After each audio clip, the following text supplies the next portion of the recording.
Did you know that the first weapons were made over 2 million years ago? Let's take a journey through the fascinating evolution of weapons and warfare. It all started with simple stone tools. Early humans used rocks and sticks for hunting and protection. These basic tools were the foundation of human survival.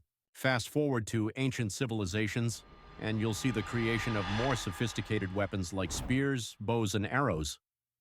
These innovations changed the way battles were fought. The Middle Ages brought the invention of the sword and the rise of knights.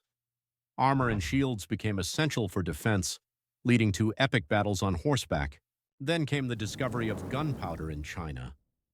This game-changer led to the development of firearms and cannons, revolutionizing warfare forever. The Industrial Revolution introduced even more advanced weaponry.